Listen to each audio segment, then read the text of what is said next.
Bom dia, boa tarde, boa noite. Espero que todos e todas estejam bem. Vamos para mais uma resolução de exercícios de Química do Enem. Hoje é a questão 306. Vamos para o enunciado. Bebidas podem ser refrigeradas de modo mais rápido utilizando caixas de isopor contendo gelo e um pouco de sal grosso comercial.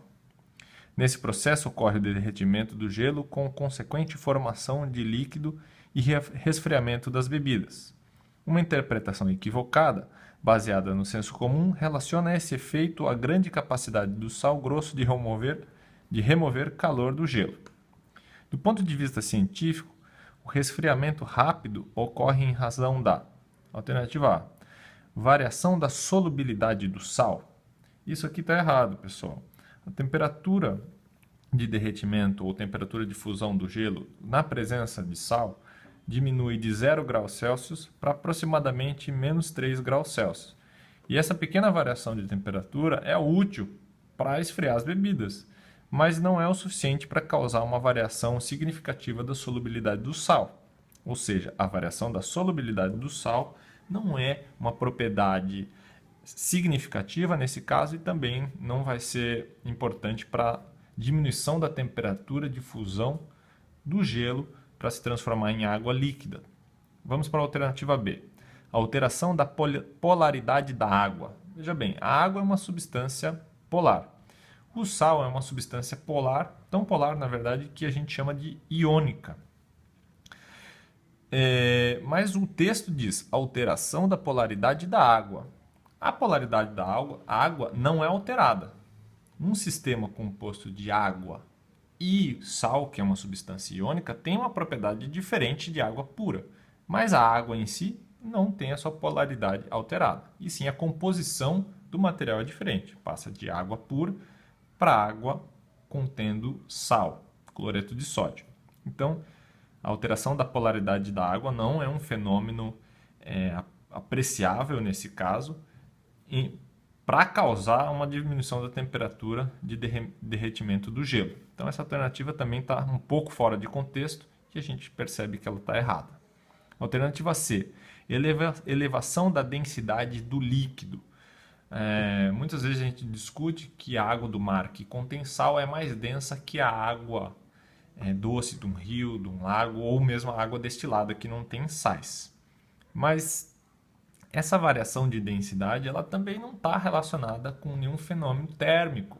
A temperatura de fusão do gelo contendo sal ou não depende da sua densidade propriamente dito. Também é uma questão, uma alternativa que está um pouco fora de contexto. E está errada. Alternativa D, modificação da viscosidade do líquido. A presença de solutos em água pode causar uma pequena variação na viscosidade do líquido, mas da mesma forma como as outras alternativas, a propriedade de viscosidade não tem uma importância grande para a variação na temperatura do líquido, que é formada a partir do derretimento. Então essa alternativa aqui também está errada e nos resta a alternativa E, que vai nos mostrar, obviamente, uma afirmação coerente. Então, alternativa E, diminuição da temperatura de fusão do líquido. É exatamente esse efeito que o sal causa no processo de fusão do gelo para água líquida, ou seja, a diminuição da temperatura de fusão. Normalmente a água é formada a partir do derretimento do gelo em temperaturas, como eu já disse, em temperaturas próximas de 3 graus Celsius negativos. Isso permite um resfriamento mais rápido das bebidas.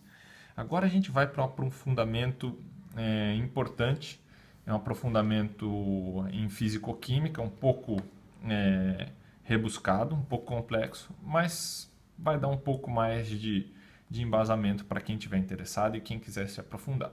Eu vou usar aqui uma folhinha.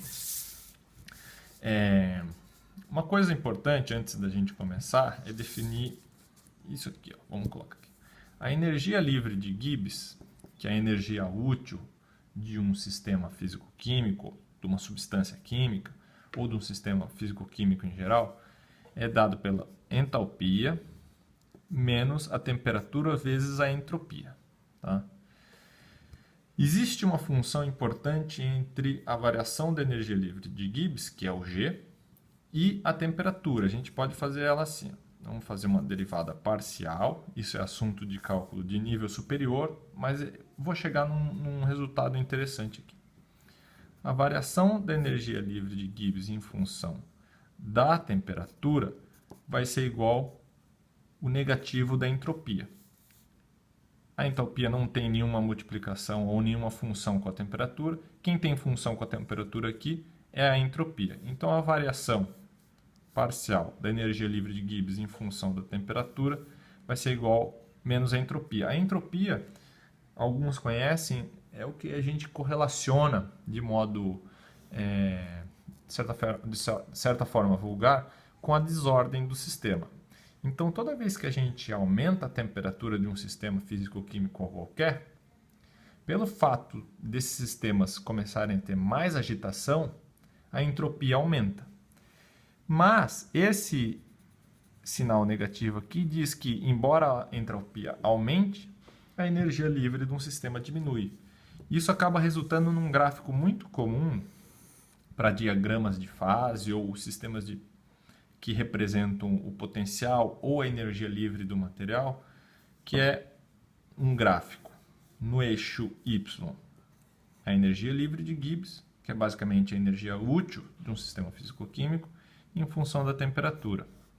O que acontece? A energia livre de Gibbs, ela diminui e a entropia aumenta. Toda vez que eu aumento a temperatura, a energia livre, a energia útil de um sistema, diminui.